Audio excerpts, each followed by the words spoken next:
Bonjour à tous et bienvenue pour ce live exceptionnel pour fêter les 3000 abonnés. Ce live en direct, du coup, un live en direct et pas rediffusé. Salut, nous allons fêter ça ensemble aujourd'hui à Indie Studio, que nous remercions très chaleureusement de nous accueillir très chaleureusement. Comme ça on commence sur des synonymes, ça me paraît assez bien pensé. Je dis aussi bonjour aux éditeurs du JDG, du Journal du Geek, parce que, sauf erreur de ma part, vous devriez pouvoir nous suivre sur le Facebook du JDG. Vous avez pu voir depuis quelques semaines qu'ils nous rediffusent de plus en plus régulièrement. C'est bien chouette, on en est bien content. Mais avant toute chose, avant de commencer ce live réservé au Comic Con de San Diego 2017, je vais présenter mes invités, ou plutôt je vais vous laisser vous présenter parce que je parle déjà beaucoup trop. Eh bien bonjour les petits loups, voilà. Alors moi ma chaîne c'est Mister Just Quentin. Je parle principalement de cinéma, de pop culture, parfois un petit peu de politique et de façon assez sarcastique et ironique, on va dire. Donc voilà, j'aime bien mettre les gens en boîte. J'espère que ça va bien se passer pour ce soir. On est prêt. Moi c'est Mo de la place du milieu. Donc en fait bon, moi pareil je fais des vidéos sur le cinéma où je donne mon avis sur les films en utilisant l'humour tout simplement. Donc moi je m'occupe des easter eggs, tout simplement, des émissions où on parle de films alors qu'ils ne sont pas sortis récemment comme Venceslas, parce qu'on ne marche pas sur le même terrain. Mais voilà, on parle de références, on parle de tout ce qui est un peu caché dans les films. Et par exemple aujourd'hui il y a une chronique qui est sortie sur le 5e élément, en référence à Valérian qui sort cette semaine, voilà, tout ce qui est caché dedans, etc. Donc bon. Alors, cette Comic-Con a été marquée par de nombreux projets, principalement de super-héros. On va diviser notre plan en 3. On va commencer par les projets DC, et puis après ce sera les projets Marvel. Les projets DC. Pour le coup, je trouve que le nom du studio est assez à même avec le studio actuellement, qui est en plein DC. Je vous laisserai la parole, on pourra s'insulter un peu. Allez. Si on est large niveau temps, on fera ce qu'on veut. Dans un live, on est à la cool. Alors, attaquons sur les projets d'essai présentés au Comic-Con et commençons par le gros du sujet avec Justice League qui a traversé un petit torrent en termes de reshoot, en termes de remplacement de son réalisateur. Josh Whedon a pris la suite de Zack Snyder. Alors, qu'est-ce que vous avez pensé de ces annonces, du panel et de la bande-annonce de Justice League? Prendra la parole qui a envie. Ça me donne plus l'impression que Justice League doit rattraper son retard par rapport à Marvel, et du coup là ils sortent vraiment tout le monde là. Ils n'ont pas eu le temps de présenter qui que ce soit là encore des personnages, à part vite fait sur des fichiers en pièces jointes là dans les mails là, sur des bandes annonces, voilà, des bandes annonces intégrées au film. Mais voilà, ils sont obligés de tout Est-ce que vous avez pas mis les petits logos dans Justice League, dans Batman vs Superman? Moi je trouvais ça assez finaux quand même. Les petits logos ça allait, c'était plus le côté bande-annonce.avis en fait. C'est plus le sentiment de se dire que ils ont intérêt quand même à réussir ça, à réussir ce film-là, parce que voilà, là ils sont un petit peu en retard, ils peuvent pas se permettre d'avoir un échec là-dessus quoi. Comme tu le dis, on a l'impression qu'ils sortent l'artillerie lourde, ne serait-ce qu'appeler le réalisateur d'Avengers pour faire des shoots, c'est un peu allez, toi tu sais faire, viens. Même si Zack Snyder a un putain de réalisateur, mais du coup ils ont pas du tout la même identité. Toute la question c'est aussi de se poser comment a été bâti l'univers DC. On va pouvoir reparler je pense un peu de Wonder Woman ensemble. Je sais qu'on n'a pas forcément tous les mêmes avis sur le film, que moi j'ai détesté, que j'ai pas beaucoup aimé en tout cas. Et du coup la question que je me pose moi par rapport à ce film, et je vous laisserai rebondir là-dessus aussi sur la bande-annonce, c'est comment est-ce qu'on fait un film global à partir du moment où les films ont très peu de cohérence entre eux. Moi je trouve que Suicide Squad et Wonder Woman ont niqué la cohérence des Snyders entre eux. C'est souvent ça le problème, c'est que d'ici en fait tu demandais un peu comment les films ont été faits, tu sens qu'ils ont été faits dans la douleur en fait. Tu sens que... mais justement c'est un peu ce qui me déplaît, c'est que quand tu vois le film, tu te dis ils ont voulu rattraper Marvel. Je pense qu'ils n'étaient pas obligés de rattraper Marvel en fait. Et que le fait que niveau prod ils tentent de faire ça, moi, je pense. Et je trouve que c'est justement c'est forcé la comparaison. Moi j'aurais été le premier à être heureux de pas comparer les films, tu vois, de dire non c'est un univers différent avec une patte différente, et là de dire non mais regardez on va essayer de les rattraper, ça nous force à comparer les deux. Le problème de DC c'est que clairement on n'a vraiment pas l'impression qu'ils savent où ils veulent aller avec leur univers. Ils n'ont pas de plan comme Marvel pouvait l'avoir, où ils avaient déjà bâti quelque chose, ils avaient des projets d'avance. Des phases, on voit que chez Warner, parce que bon, c'est Warner derrière, ils avancent au coup par coup. Ils font un film, ils regardent un peu quelles sont les réactions. Après, ils adaptent pour trouver le truc qui leur fonctionne. Et c'est comme ça qu'on perd cette identité.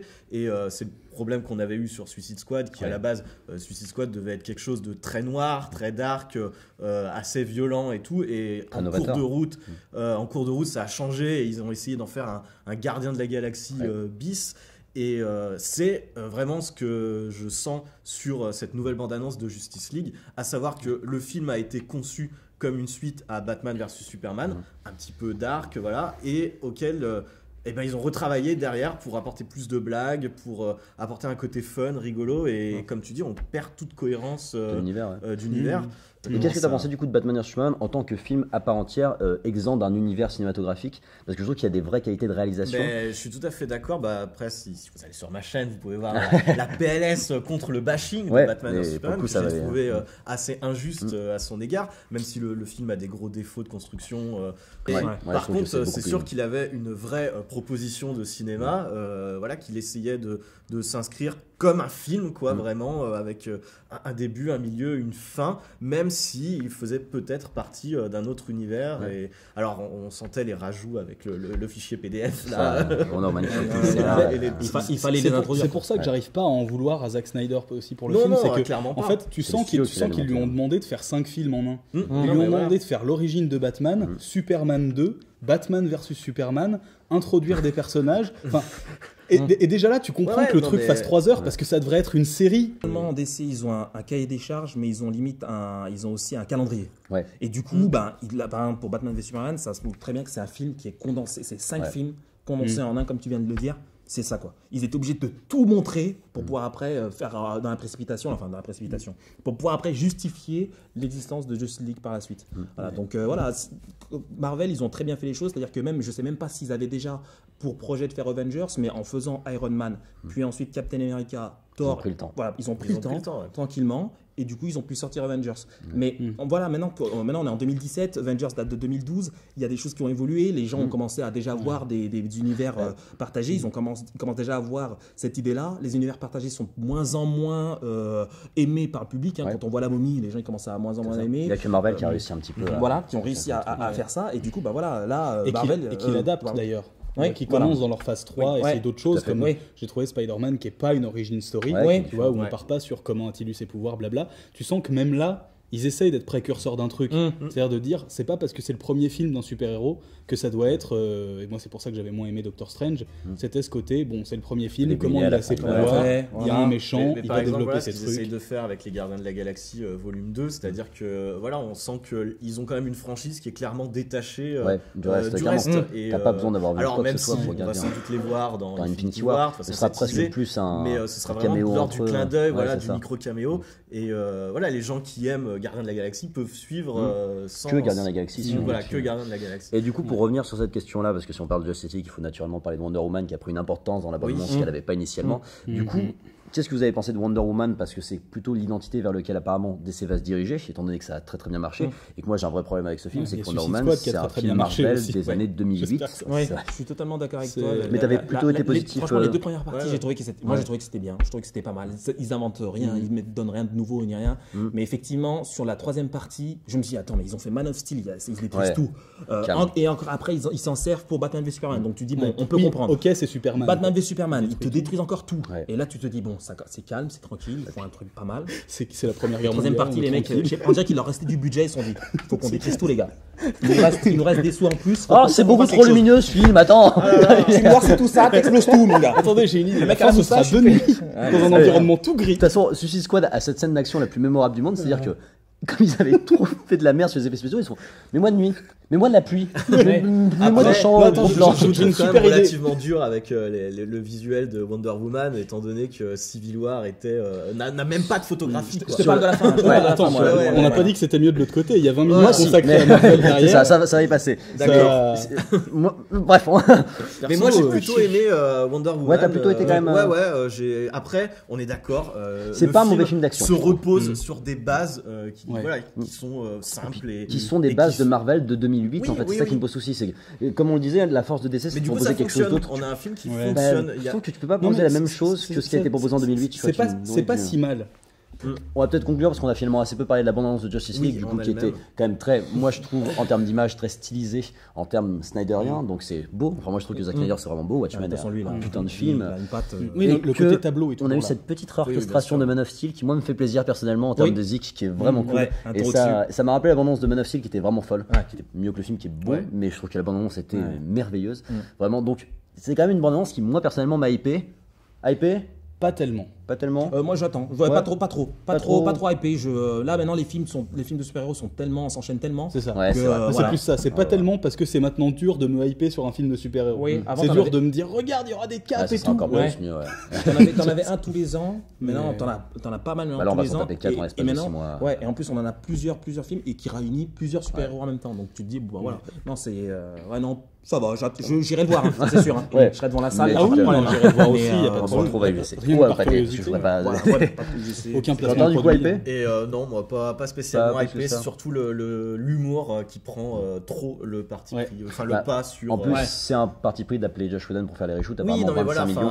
C'est qu'il va partir. Mais que j'aime beaucoup Josh Whedon, mais c'est juste que ça s'y prête pas forcément. On verra. Non, c'est pour ça. Moi, j'aurais voulu vraiment que le film soit une suite à Batman vs Superman, ce qui devait être à la base avec la fin. On sait pas. J'espère juste qu'on aura pas un film. En tout cas, en termes de ton, à mon avis, ce sera différent. Tu sais que Suicide Squad, c'est assez dingue parce que je veux pas défoncer le film, tu vois. Défonce-le.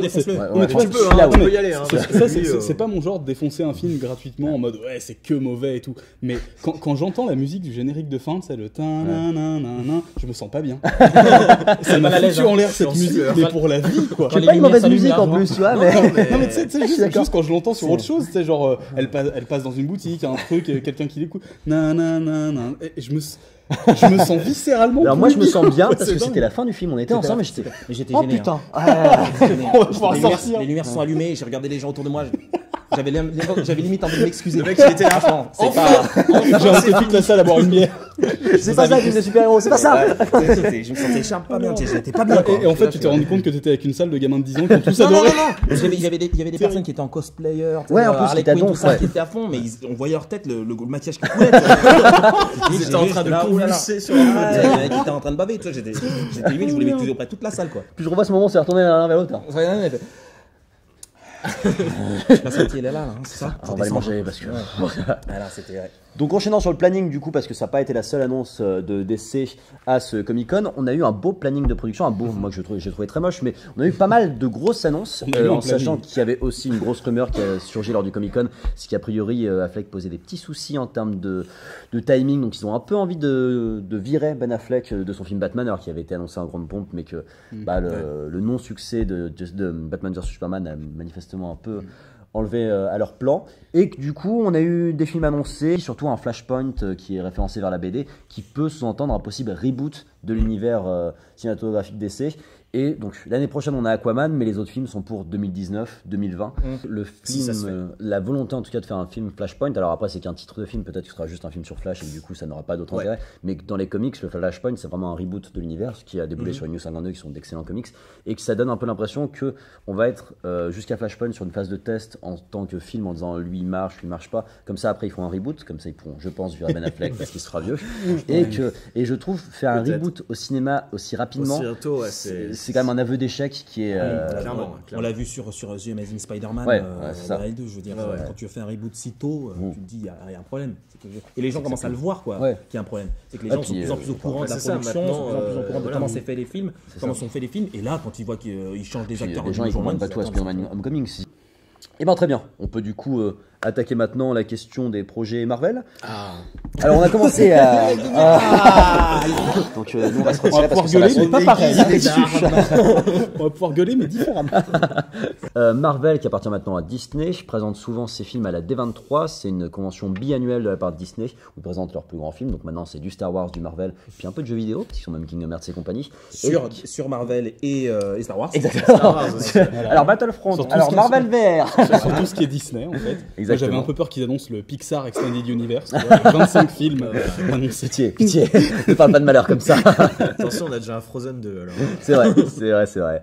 Et que du coup, on a eu quand même pas mal d'infos pendant la D23, puis la Comic Con est passée derrière, et que finalement le Avengers Infinity War qui était un peu présent à la D23, qui était un peu présent à la Comic Con, c'est un peu fait bouffer par Justice League en termes d'importance, parce que la bande-annonce n'a pas été diffusée sur le net, en tout cas pas officiellement. Certaines personnes ont regardé les leaks, je ne citerai pas. J'ai regardé les leaks. Moi, j'ai regardé les leaks. Et je voudrais que le monsieur au deuxième rang se baisse, parce que c'est super chiant. C'est pareil, j'ai regardé les leaks et j'ai un premier coup de gueule à faire. comment on peut se hyper avec ces Non seulement on ne voit rien, dès que quelqu'un apparaît à l'écran, ça fait ouh et on n'entend pas ce qu'il dit. C'est cadré comme ça. Non mais on est tout. Mathieu, Maël, Vincent, allez donner des cours de cadre quoi. C'est pas possible quand tu cadres comme ça ton truc. Non, en fait, ils sont obligés parce que sinon c'est dégueulasse. Je sais bien qu'il faut pas être vu et tout ça, mais quand tu vois ça, tu vois, t'as filmé ça, tu dis c'est mon leak. Je vois qu'on entend et qu'on voit rien. Je le publie ou pas? Ben regarde, on voit rien, on voit un corner là. Ouais, mais moi le premier j'ai regardé en étant. Regarde, j'ai vu dès que tu vois un petit truc, tu dis non de Star-Lord là. Putain, j'ai vu le visage de Thanos, il est dans le film, il est dans le film. Donc voilà pour ça. En tout cas, Infinity War du coup est passé un petit peu à côté. Après, on a eu du Thor 3 avec une nouvelle bande-annonce. On en parlera tout à l'heure, un nouveau poster aussi. Puis du Captain Marvel avec quelques annonces. Thor Gardien de la Galaxie. Thor Gordon de Galaxy. Avec David Hasselhoff qui va prendre le rôle de Chris Hemsworth. C'est pas possible. Et puis Ant-Man and the Wasp, du coup aussi on a eu quelques informations en termes de casting. Donc revenons sur celui qui a fait le plus parler de lui, et même s'il n'y avait pas le plus d'informations, c'était quand même Avengers Infinity War avec ce poster. Donc en termes d'annonce, pas énormément de choses, juste du... Moi je trouve qu'il y a eu du bon teasing. Bon, je suis un peu déçu pour la bande-annonce parce que c'est les 10 ans de Marvel en plus, donc il y avait moyen quand même de fêter l'événement. Après, ça a jamais été leur genre. Ils ont quand même un planning très précis pour les bandes-annonces aussi. Et je trouve juste que les posters qu'ils ont relayés étaient plutôt cool parce que pour les amateurs de comics, on a Captain America en nomade, qu'on a Thanos avec ses généraux qui sont dans Comics Infinity, et que ça fait un petit quelque chose de les voir côte à côte parce que, alors après on en reparlera, toi je sais que t'es moins hypé par l'univers Marvel et cet univers partagé, mais ils ont une vraie force de plan de production en termes particulièrement par rapport à DC, ça marche, en tout cas ça fait un tout construit, et après on aime le style, on n'aime pas le style, mais au moins il y a une vraie cohérence scénaristique dans tout, et que du coup forcément pour un gamin qui a lu des comics, voir ça sur grand écran, c'est comme quand on allait au cinéma pour le premier Avenger, ça faisait quelque chose, et là voir Gardien de la Galaxie qui était quand même très exempt de l'univers Marvel revenir dessus, non, ça fait un petit quelque chose. Je trouve que Marvel a cette force d'avoir fait ça en premier, donc c'était inventif, c'était innovant, c'était allez on le fait, mais je trouve qu'ils ont un peu perdu ça. Je trouve qu'ils sont moins... Ils se reposent beaucoup sur le fait que les gens vont aller voir leurs films et que donc ils suivent leur plan de production tranquillement, tu vois. Ce qui me fait un peu tiquer dans la bande-annonce de Thor Ragnarok, c'est que d'un côté je me dis c'est cool, pour une fois ils vont plus loin, ils croisent des personnages, ils font des choses et tout. C'est pas cool, je peux pas aller voir le film si j'ai rien vu avant. Tu vois, ce côté, je pense que... Vous le ressentez vraiment comme ça? Parce que moi j'ai trouvé que sur Avenger 1, Avenger 2, c'était pas grave si t'as pas vu le reste en disant que tu... Moi j'aime bien mon père, ça c'était avant, mais de plus en plus, maintenant t'es un peu obligé. Je pense qu'au vu de l'argent qu'il y a dessus... Par exemple, si t'as pas vu Civil War... Ils te font quand même tout le temps le début où ils t'expliquent Civil War, tu vois. Je trouve que t'as quand même un... Non mais quelqu'un qui a pas vu... Mais tu vois, au vu de l'argent qu'il y a dessus, c'est bien qu'ils fassent des efforts, mais je pense qu'ils pourraient trouver le juste milieu. Ils pourraient trouver le juste milieu entre un croisement énorme qui fait plaisir à tous ceux qui ont tout vu et quelque chose d'assez frais et d'innovant tout seul pour qu'on voit le film. J'ai du mal avec Marvel, c'est pas tant en question d'univers parce que en fait l'univers c'est ce qui me raccroche. Voilà, moi, je suis fan des comics et tout, donc les voir au cinéma, je suis super content de voir tous ces personnages s'animer en live. Mais maintenant en fait, en termes de cinématographie, je trouve que ça propose pas grand chose, comme je disais. Enfin, pour moi la photo est fade, la mise en scène est impersonnelle, c'est pas très iconisé. Il y a des fulgurances dans certains films. Je trouve que Spider-Man Homecoming que j'ai aimé est vraiment un film impersonnel.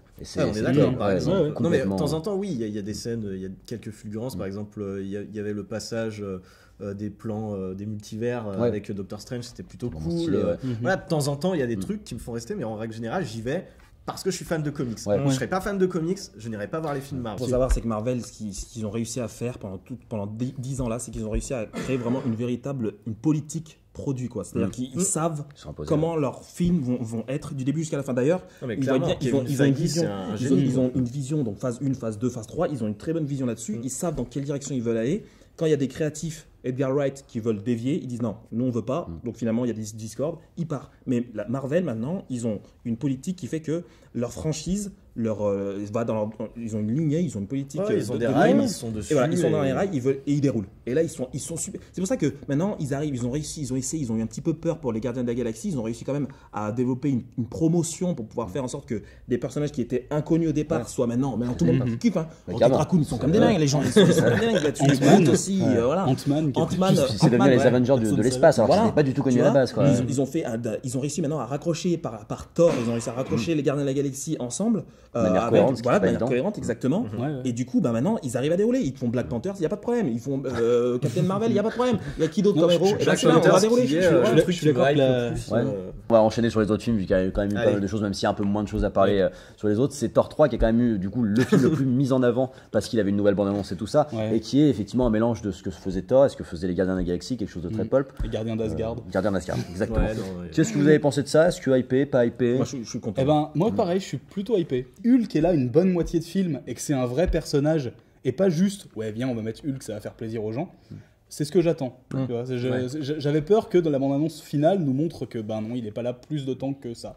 Complètement épais. En plus, on voit qu'il commence à faire des liens avec l'univers de Gardiens de la Galaxie. On le ressent tout de suite. En plus, sur l'angle d'attaque, sur l'humour qu'ils utilisent, etc. On voit que Thor, qui se prenait grave au sérieux dans le premier, là, il était limite théâtral, etc. Avec Loki. Maintenant, on le voit, ils utilisent vraiment beaucoup d'humour.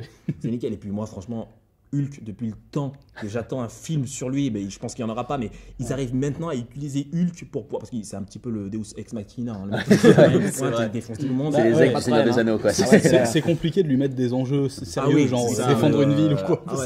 Oui, lui, ce mec, tu appuies sur Select, c'est bon, il apparaît, tu dis, il nous en reste encore 2 de Hulk. C'est le Konami Code. Mais je trouve que de voir Hulk et tout ça, je pense qu'il va être utilisé à bon escient. Mark Ruffalo, il le campe super bien. C'est plus ça qui me hype aussi, c'est que j'espère qu'il y aura des scènes avec Mark Ruffalo plus qu'avec Hulk. Oui, et c'est ça peut-être ce qui est parce qu'il y a l'air d'avoir Hulk est cool, mais avoir des bonnes discussions où Thor, parce que Hulk parle maintenant. En plus, c'est ce qu'on nous a teasé avant d'annoncer. Et il dit pas juste Hulk smash. Il dit bonjour. Là c'est cool quoi. Franchement là je suis bien content. Des choses à rajouter là-dessus, Quentin? Non mais pareil, après c'est un paradoxe que j'ai, c'est que de toute façon la promo Marvel est tellement rodée, elle fonctionne toujours sur moi. Et là, avec ce qu'ils ont fait, ça part tellement dans tous les sens. Enfin, on dirait un épisode de Flash Gordon. Voilà. Je me dis, what? Mais d'accord, pourquoi pas? Montrez-moi. Comment il va visiter autant d'endroits dans le premier quart d'heure du film? Et puis il y a un ton qui est tellement... qui part tellement dans je sais pas quoi. Mais je vais aller dans cette direction. Je sais pas laquelle c'est, mais après, ça m'étonne pas franchement de Waikiki là, le réalisateur Taika oui c'est ça, Taika Waititi. C'est ça, voilà, qui avait fait le film avec Sam Neill dont j'ai perdu le titre là, cool. Mais qui déjà était totalement barré et décalé, donc on est un peu dans le truc. À voir, moi je suis prêt à voir. Puis Captain Marvel, du coup, quelques annonces sur le fait qu'elle va se battre contre les Skrulls, qui sont une race d'extraterrestres très réputée dans les comics. Alors, il y a eu des questions de droit sur ces extraterrestres-là à l'époque d'Avengers. A priori, ça appartenait à la Fox, c'était plus univers des Quatre Fantastiques, finalement non. Ou alors ils ont négocié, je sais pas, mais c'est pour ça qu'ils ont mis les Chitauri à la base, c'était ça l'histoire, c'est qu'ils n'avaient pas les Skrulls, du coup. Parce que phase 1, il pouvait y avoir de la défiance, mais quand tu vois où ça en est maintenant, je pense pas que Fox puisse refuser des choses, tu vois. Négocier, c'est très bien là. Négocier, oui, mais refuser des trucs en disant jamais vous ferez ça. Et du coup, le film se passerait dans les années 90 avec Nick Fury qui serait présent, donc Samuel Jackson reviendrait dans un rôle un peu plus important. Voilà, rien que pour ça, ça vaut le coup. Là, c'est innovation. 84 ans, non? Oui, tout à fait. Mais comme ce mec s'est arrêté de vieillir à 40 ans, ça marche. De toute façon, on a bien vu que Disney, en termes de régénération, ça c'est fou. Ça c'est bien fait. Ouais, ils sont capables de rajeunir. Non, mais à mon avis. Donc, qu'est-ce que vous inspire ces nouvelles? Est-ce que pareil, c'est des films qui vous hype? Ce sera donc les films entre Avengers 3 et 4 a priori. Sachant que là, ils ont fini de tourner Avengers 3, Infinity War, et que le 4 commence dans 2 semaines, je crois, parce qu'ils vont nous balancer l'année d'après en style deuxième partie de Avengers. Moi, j'attends à donf le Captain Marvel. En plus, ça se passe dans les années 90, donc. De toute façon, c'est ce qui marche en ce moment dans les années 90. Oui, c'est sûr. C'est bien. Il y a un effet. T'imagines ce moment où il y aura des films qui seront dans les années 2010. Parce que ce sera la mode. T'imagines les hand spinners comme ça dans le film. La SketchUp avec Jules. Non, on ne parle pas de ça. On ne parle pas de ça. Le mec mettra son Walkman, enfin son MP3 avec Jules dedans et ça, ce sera hypé. Dans 40 ans, Captain America. Mais ouais, et puis surtout parce que c'est une et surtout parce que c'est une nouvelle, un nouveau personnage et qu'au final, moi, c'est ce qui me hype le plus. Je suis d'accord. Tout va bien au pays. Je reviens pas plus longtemps sur le panel de Black Panther parce que du coup, il n'y a pas eu de grosses annonces. Ils étaient juste là et ça faisait plaisir. J'attends grave ce film. Pareil. La bande-annonce, alors on peut revenir sur la bande-annonce qui a été diffusée un peu avant, mais. Oui, mais. Bah c'est cool. Oui. Oui. Après, déjà parce qu'il y a Bilbo qui parle avec Gollum, donc rien que ça.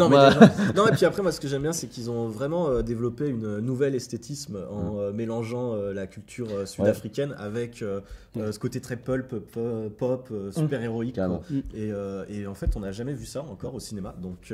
Mais ne serait-ce que le parti pris du comics que je trouve super intéressant, c'est que d'habitude tu vois dans les films, lorsqu'on utilise la Sud-Afrique et tout ça, c'est des villes toutes cassées, vous savez, ils sont pauvres. Et eux, ils ont la plus grande civilisation de la planète, tu vois. Ils sont le plus avancés technologiquement parlant. Le personnage de Black Manta était trop bien dans Civil War, donc on arrive avec quelque chose de vraiment novateur au cinéma et en plus dans l'univers cinématographique Marvel, donc il y a quelque chose à faire. Et pour relier avec les jeux vidéo, les designs qu'ils ont utilisés me font penser un peu à ceux d'Overwatch sur Nubani. Et qui est super stylé. J'ai pensé aussi. Donc, attends, je vais prendre ta place, on va parler après. Mais non, moi j'ai trouvé que c'était très cool, Black Panther. Cool. Je m'avais l'air bien hypé aussi. Non, mais là, on en a parlé avant. J'ai regardé, franchement, la bande-annonce, voilà. Je vais y aller. Je vais y aller. Là encore, tu vois, enfin, en termes de. On parlait féministe juste avant, là on peut parler du casting, quoi. Il faut aller chercher tous les blacks d'Hollywood. C'est ça. Qui en avait pas. Ça fait plaisir d'avoir une représentation à 95% noire dans un film sans que ce soit appuyé, parce que quelque part. Dans un pays d'Afrique, ça aurait été chaud, quoi. Il y a un problème là quand même. Parce que. Mais tu vois, il y a 10 ans. Il y a pas un truc quand même, un souci. Il y a 10 ans, ils auraient fait en sorte que le mec vienne à New York, qu'il n'y ait pas que des blagues, tu vois. Voilà, donc ça fait plaisir d'être arrivé à un moment où ça paraît normal et ça paraît fou d'être arrivé à dire c'est cool que ce soit comme ça, mais effectivement c'est cool que ce soit comme ça parce qu'il y a 10-20 ans, Hollywood se serait arrangé pour que ce soit des hommes blancs qui vont en Afrique chercher Black Panther et que 80% du casting soit. Vous allez parler de Mel Gibson pendant un moment. C'est un angle de vue. On va voir. Donc, il semble que toi, tu voulais parler de Kingsman 2. Parce que déjà, ça t'avait hypé de base. T'étais content de Kingsman, de la bande-annonce de 2. Je sais pas ce que vous en avez pensé, mais du coup, sur le choix de la Fox, il est pas si couillon, étant donné que le seul comics qu'ils ont été capables d'adapter, j'exagère, mais que suis en tout cas, qui a vraiment les faveurs du public, c'est Kingsman, que ça va être la première fois que Matthew Vaughn va réaliser un séquel, et ça fait plaisir parce que je trouve qu'il y avait quand même pas mal ressuscité X-Men avec First Class, et qu'après il avait fait un beau château de sable, et puis t'as Bryan Singer qui arrive et qui fait allez, c'est à moi il réagit tellement comme ça, ça il a cassé les choses. Juste pour revenir sur Bryan Singer quand même, parce qu'il y a eu toute cette question de, tu sais, Days of Future Past, tout l'intérêt c'est quand même de dire, X-Men 3, comme c'est pas moi qui l'ai fait, il est pas bon. Oui, le mec est parti réaliser Superman Returns, quoi. Il y a un moment, enfin, je sais pas, tu vas aller devant ta porte, quoi. Superman Returns qui est défendable. Qui a vu Jacques et le haricot géant? Mais reviens. Pardon, Donc voilà, oui, sur le Kingsman, du coup, il a quand même eu les grandes grâces de la Fox pour ce panel, avec Colin Firth présent, avec toute l'équipe du film présent, donc les Kingsman qui rencontrent les Statesmen des États-Unis. Je sais pas ce que vous avez pensé du premier film, moi j'ai trouvé que c'était vraiment un ovni dans le film d'espionnage. Il a renouvelé quelque chose. Moi, en fait, Kingsman, c'est vraiment le James Bond que je veux depuis que je suis gamin. Pour moi, c'est ça, James Bond, quoi. Il a des gadgets, il tâtonne des méchants. C'est un vrai truc d'espionnage. Tu sentais que c'était un film de notre époque aussi. Tu vois, que les James Bond actuels, c'est des James Bond qui sont pas non plus des années 60, mais que, tu vois, ils seraient sortis il y a 10 ans, c'est pas forcément... Là, tu sens que le Kingsman, c'est actuel, quoi. Ils ont vraiment fait quelque chose qui se regarde maintenant, avec un regard de maintenant sur l'agent secret. En plus, je trouve qu'il y a un vrai. Prends ta respiration. Non, pas comme dans Transformers où on coupe les respirations des acteurs. Toi, tu peux. Moi, je suis tout à fait d'accord parce que je trouve que justement, Kingsman revenait à quelque chose de plus pulp qu'on pouvait avoir dans les années 80-90, alors que les films d'espions post-2000, que ce soit Jason Bourne ou la licence. C'est 24 en fait, quand Jack Bauer est arrivé. Ouais, voilà, 24, tout à fait. Où c'était vraiment. C'est très bien, mais c'est un autre cycle. Je suis espion, ça me pose des problèmes dans ma tête et dans ma vie. Je bois tout le temps, je suis fatigué. Tu sais, être un agent secret, c'est beaucoup de faiblesse. Et non, mais voilà, et Kingsman redistribuait un petit peu les cartes en mettant en avant ce côté fun et décomplexé. Ce qui est super intéressant dans ce film, c'est qu'il a ce côté référencé des anciens James Bond, tout en le mettant quand même bien au 21e siècle avec la technologie. Oui, après là, je suis d'accord que et qu'il y a, je trouve sur le premier film en plus, tout le questionnement sur les origines d'un James Bond, où tu as la discussion entre Samuel Jackson et Colin Firth, qui fait moi j'aimerais bien être un James Bond, moi j'aimerais bien être un méchant. Et c'est tellement lourd en sous-entendu et tout ça, et puis il est tellement badass en termes de réalisation. C'est vraiment une réalisation du 21e siècle. La mise en scène est magnifique. Et alors, qu'est-ce que vous pensez justement du 2 qui arrive? Est-ce que vous pensez que ça va être aussi bien? Moi, je suis avec pédophile. Ou que directement, c'est le film qui m'a le plus hypé de la comique.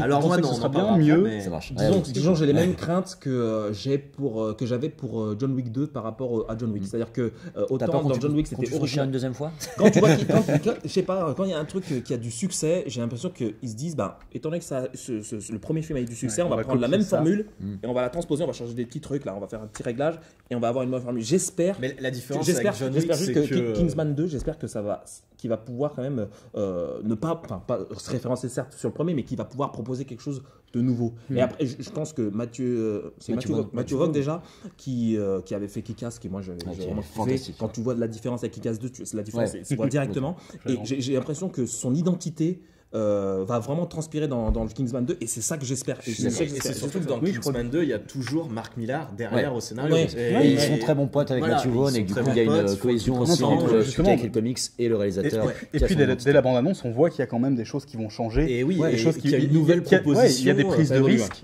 Ça fait plaisir. Moi par exemple pour comparer. Parce que raser Jeff Bridges, je trouve que c'est une vraie prise de risque. Je l'ai pas reconnu. Pour comparer, moi c'est ce qui m'avait fait peur sur Gardiens de la Galaxie 2. Quand je voyais les trailers, j'avais peur qu'on m'invite à un film sympa et drôle, mais j'ai déjà vu le 1 quoi. Et là quand j'ai vu Kingsman, quand j'ai vu le trailer de Kingsman 2, je me suis dit bon, ça a l'air de tenter des choses, ça a l'air de m'inviter dans quelque chose qu'ils n'ont pas fait. Ça fait venir des gens aussi qu'on n'avait pas vu dans le 1. Ah mais les Statesman là, mais c'est tellement une bonne idée quoi. Non, puis le même fait de dire il y a une autre organisation aux États-Unis et que ce soit les vieux cow-boys, c'est trop bien. Le casting est chouette. C'est tellement drôle. Si je ne m'abuse, c'est bien dans ça qu'il va y avoir Julianne Moore. Oui, tout à fait. Ouais, voilà, donc il y a Julianne Moore, donc c'est simple, j'y vais, c'est incroyable ce film est merveilleux. Tatou en cow-boy aussi. Tu marques son, moi je le kiffe toujours, je trouve que je pense qu'il y aura des vraies propositions, qu'il y aura des vraies propositions. Et puis Colin Firth qui revient quoi, du coup ils en font plus. Bon, alors on en a beaucoup montré, mais du coup on sait comment il revient. Ah je sais pas. Ah t'as pas vu la bande-annonce alors? J'ai pas vu la deuxième bande-annonce. D'accord. J'ai vu la bêtise dans la première, mais voilà. Mais en tout cas c'était vraiment cool d'avoir utilisé Colin Firth comme James Bond, je trouve, parce qu'il était c'est un des mecs les plus badass, étant donné que c'est le mec le plus british au monde, et de l'avoir mis comme ça en mode maintenant je peux tâtonner les culs alors que je t'ai fait 15 comédies romantiques avant, c'est juste trop bien. Mais même l'acteur principal, je me rappelle plus son nom. Aaron Edgerton. Ouais, il sort de nulle part. Voilà, et je trouvais que même lui il apportait quelque chose de vraiment bien, et puis cet univers un peu british et tout ça qui est non, franchement, un peu perdu en identité. Ouais, voilà. Et je conseille Eddie the Eagle avec Taron Egerton, qui est vraiment fou. Et avec Hugh Jackman aussi. Alors pourtant, on n'a pas tant entendu parler que ça. Ouais, mais qui est vraiment cool. Ah non, mais j'attends ce film avec impatience. On est d'accord là-dessus. Ça me fait plaisir. On a trouvé un point de consensus. Est-ce qu'on s'arrête? Non. Pas encore. Alors, enchaînons sur Steven Spielberg, qui est venu quand même. Qui a dit bonjour les jeunes. Moi aussi, je vais faire un truc. Encore, mais vous savez. Hop là, merci. C'est papa qui vient vous montrer ce que c'est le cinéma. C'est un peu ça. Évidemment, quand il arrive, Spielberg. Ouais, voilà. Si vous ne savez pas, Steven Spielberg qui a annoncé son Jurassic Park Extended Universe. Non, ta gueule. Non, j'ai l'impression que si je me trompe pas, ça doit être le film qui t'a hypé quand t'as un Ready Player One. Alors j'ai lu le bouquin. C'est ça. Ouais, j'ai pas lu du coup. J'ai lu le livre. Il y a un petit moment déjà parce que j'ai un pote qui est surfan. Un petite dédicace si tu nous regardes, Robin. Mais voilà, le bouquin m'avait pas totalement convaincu. Bon, dans le sens où c'est très doudou, très nostalgie, voilà. Mais je trouve que Spielberg a réussi à prendre ce livre pour faire une vraie proposition de cinéma d'aujourd'hui. C'est-à-dire qu'il n'est pas dans l'effet doudou comme Stranger Things par exemple. Vraiment, il va de l'avant, il utilise pleinement toutes les technologies qu'on a maintenant à notre disposition. Et il propose vraiment du cinéma quoi. En un plan, moi je suis désolé, un plan, il y a plus de cinéma dans un seul plan qu'il propose que dans toutes les autres bandes annonces Marvel, DC et machin qu'on a vu avant quoi. Donc c'est papa, c'est dingue quoi. C'est papa vraiment qui revient présenter ce qu'il a fait quoi. Mais je trouve qu'il me fait un peu le même effet qu'à Matthew Vaughn ou qu'à Nolan. Sur cette question-là, en sachant que Spielberg a encore plus de bagages derrière, c'est que lorsque tu as un film avec Spielberg, ou comme on disait Kingsman 2, moi ce qui me rassure, c'est le réalisateur en fait. Donc t'as la confiance directe. C'est ça. Kingsman, j'y crois parce que c'est Matthew Vaughn qui casse deux. Déjà, je croyais pas parce qu'il était pas là. Et donc quand Spielberg arrive, déjà tu dis bon bah c'est bon, merci. Et puis quand il te montre la bande-annonce, tu fais ouais, mais t'es capable par rapport à tous les jeunes réalisateurs, tu fais des meilleurs effets spéciaux. On voit un peu le géant de fer, le Freddy Krueger, la Doran. Faut peut-être expliquer un peu ce que c'est. Si je te laisse présenter du coup. En fait, ça se passe dans le futur où voilà, on a un monde en décrépitude. Donc les gens vivent dans des piles. En fait, c'est des caravanes empilées les unes sur les autres pour faire des immeubles.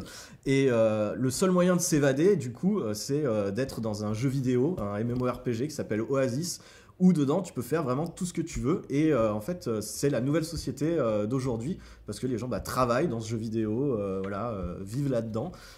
Et du coup, ils ont accès à tous les univers connus et inimaginables du monde. Donc que ce soit Le Seigneur des Anneaux, que ce soit les films des années 80, que ce soit des mechas, Evangelion, Pat Labor, tout ça.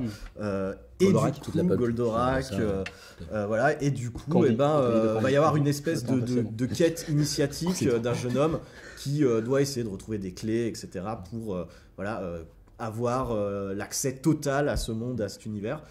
Et du coup, on va suivre ce personnage. Mais voilà, la partie utilise effectivement des c'est que du coup, on a tous les univers du monde dans ce film. Quand tu peux faire un Mario Kart dans New York avec une DeLorean, t'as envie de dire j'y vais, bien sûr. Déjà, c'est vrai que. Non, mais quand tu vois une DeLorean qui fait une course-poursuite contre l'Interceptor de Mad Max, c'est vrai que Spielberg a cette capacité, justement, je trouve, très paternelle à te dire. Viens avec moi, je vais faire un film, tu vas te sentir bien dedans, il n'y a pas de problème. Tu vois, tu parlais par rapport à des grands réalisateurs qui te confortent et te disent « Ok, je vais voir le film ». On parlait de Nolan et je trouve que Nolan a ce côté « T'inquiète, ça va être bien, etc. » Mais je sais pas, il y a un truc qui fait qu'avec Spielberg... on a un rapport d'enfance avec Spielberg, je sais pas vous, mais moi, c'est mon film d'enfance. E.T. pareil, il a produit tous les films d'enfance, il était derrière Retour vers le futur et tout, donc il y a un côté beaucoup plus paternel. Papa t'emmène au ciné. C'est ça, c'est exactement ça. Clairement, papa t'emmène au ciné.